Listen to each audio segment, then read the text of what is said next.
होता है, रूपरेखा उसका क्या है, क्या प्रावधान किया गया है, अध्ययन करने के बाद ही मैं बताऊंगा। सर, मुख्यमंत्री राज्यपाल का पैर छूने से ये तो अनेकों बार इस तरह की घटना घटी है और हमको लगता है कि बिहार के मुख्यमंत्री बिहार के लोगों का सर झुकाने का काम कर रहे हैं।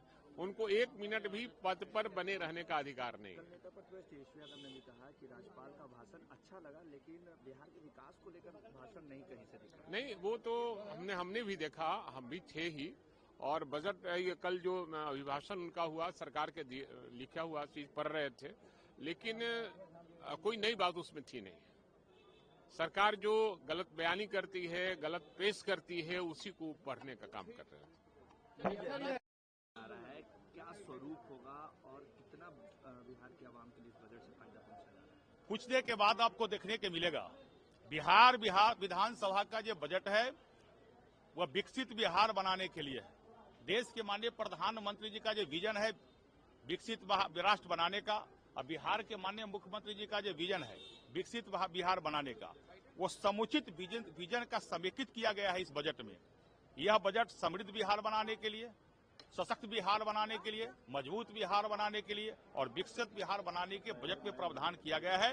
1 करोड़ युवाओं को नौकरी रोजगार देने के लिए, महिलाओं को सशक्तिकरण करने के लिए, किसान मजदूरों को सम्मान देने के लिए, समाज के अंतिम पंक्ति में बैठे हुए लोगों को विकास के मुख्य धाराओं में जोड़ने के लिए पूरी बजट में प्रावधान की गई है। और पिछला जो बजट था उस बजट में परसेंटेज में ज्यादा से ज्यादा बढ़ा हुआ बजट इसमें मिलेगा, आपको दिखाई देगा। सर, बंगला को लेकर भी काफी सियासत हो रहा है। तेज प्रताप यादव ने कहा कि मैं जब अपनी सामान खरीदा हूं तो मैं खुद लेके जाऊंगा ना, चाहे वो पंखा हो, एसी हो, एसी पे ध्यान दे रहे हैं। कहां बंगला के पीछे चले गए मंत्री जी? हमारे ऐसा मंत्री को कोई एसी की आवश्यकता नहीं है। हम राजा का बेटा नहीं है, हम गरीब किसान मजदूर का बेटा है। और खेतों में हल चलाना और किसानी करने का भी मैं जानता हूं ये कैसे होता है।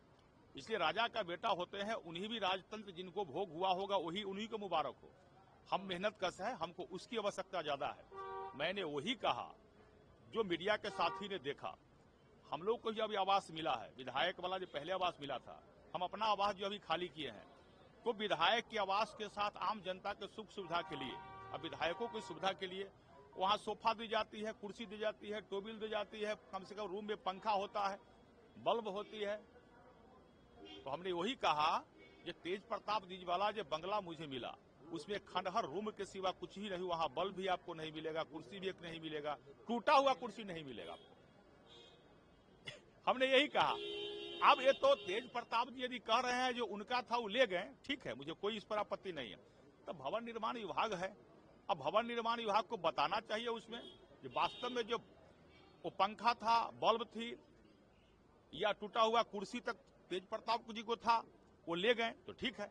और नहीं तो ये तो बंगला के मुझे हम सत्ता में जो आते हैं तो हम भारतीय जनता पार्टी के साधारण कार्यकर्ता है, हम भोगी नहीं है, हम जोगी के रूप में आते हैं, हम कर्तव्य निष्ठा के साथ आते हैं। राजतंत्र उन्हीं को मुबारक हो जो जिन्हें राज सत्ता के सुखी और राज सत्ता के करीब रहने का हमेशा जो है सौभाग्य प्राप्त हुआ। अतुल जी, आज बिहार का बजट आ रहा है, किस स्वरूप में इस बजट को देख रहे हैं? क्या लगता है बिहार के अभी कुछ भी कहना कबल इस वक्त होगा। थोड़ी देर ठहर जाइए, ढाक के वही 3 पाल जो केंद्र ने दिखाए हैं वही बिहार सरकार दिखाएगी। और मामला ये है कि बिहार सरकार को शर्म आनी चाहिए, एक बार भी केंद्र के बजट में बिहार का कहीं चर्चा तक नहीं हुआ।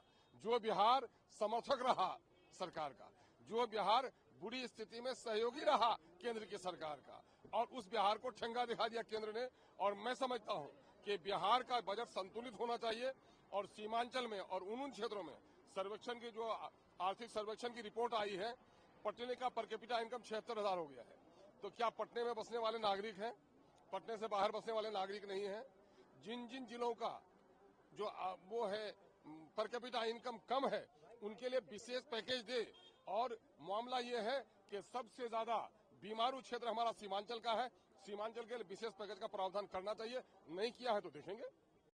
क्या उम्मीदें लग रही है? बजट से हम लोग को उम्मीद है कि जनता की बात सुनी जाए, बजट में गरीबों के लिए कल्याणकारी योजनाएं हो।